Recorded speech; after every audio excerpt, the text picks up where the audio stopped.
Today is day 3 of learning Forex from scratch.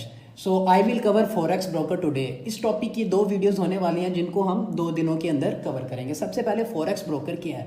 Forex broker वो platform होता है जहां पे रिटेल ट्रेडर यानी कि मैं और आप अपनी फॉरेन करेंसी के अंदर या फॉरेक्स मार्केट के अंदर ट्रेड को बाय सेल को अपनी एग्जीक्यूट करते हैं और इन ब्रोकर्स को हम रिटेल फॉरेक्स ब्रोकर भी कहते हैं। उसके बाद हमें कुछ टर्म्स का पता होना चाहिए। यहाँ पे मेरी और आपकी बात नहीं हो रही, यहाँ पे ये बात हो रही है कि फॉरेक्स ब्रोकर कैसे मनी जनरेट करते हैं हमसे।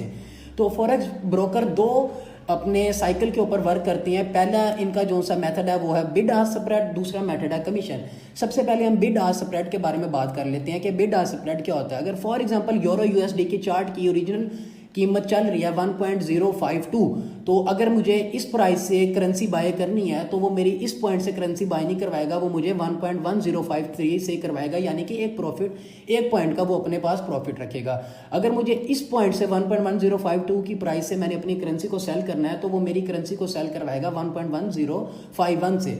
यानी कि बिड प्राइस जो बिड प्राइस होती है वहाँ पे हम अपनी करेंसी को सेल करने वाली प्राइस को बिड प्राइस कहते हैं और जहाँ से हम करेंसी को बाय करते हैं उसको हम आस्क प्राइस कहते हैं। तो जो सी बिड प्राइस होती है वो हमेशा लो होती है, यानी कि सेल की प्राइस ओरिजिनल मार्केट से 1-2 पॉइंट, ये डिपेंड करता है कि कितने पॉइंट्स या कितने पिप्स के ऊपर वो होती है। इसके बारे में हम डिटेल में अपना डे 2 में बात करेंगे। ये बिड और ये आस्क प्राइस का डिफरेंस है। उसके बाद ब्रोकर्स कमीशन से भी जनरेट करते हैं। यहाँ पे वो बिड आस्क स्प्रेड को नहीं इस्तेमाल करते, यहाँ पे वो कमीशन करते हैं।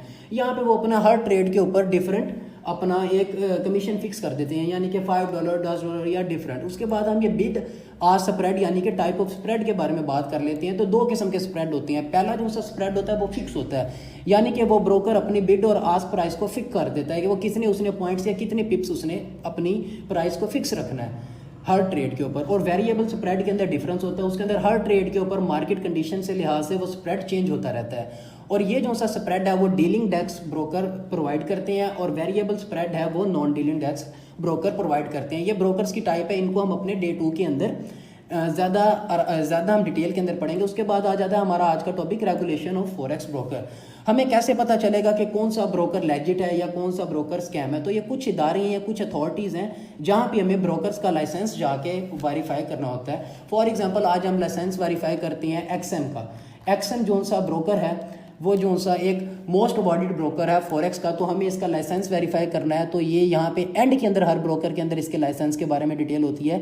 ये बता रहा है कि 2021 के अंदर ये फाइनेंशियल सर्विस कमीशन से रेगुलेट है। तो फाइनेंशियल सर्विस कमीशन मैंने यहाँ पे लिखा भी है कि ये रेगुलेशन ऑफ ब्रोकर का एक इदारा है। तो हम इसकी वेबसाइट पे जा रहे हैं। तो इसकी वेबसाइट पे हमने जाके सबसे पहले एक्सएम लिखा है, तो उसने यहाँ पे बता दिया कि इसका 2021 का लाइसेंस है और ये लेजिट ब्रोकर है।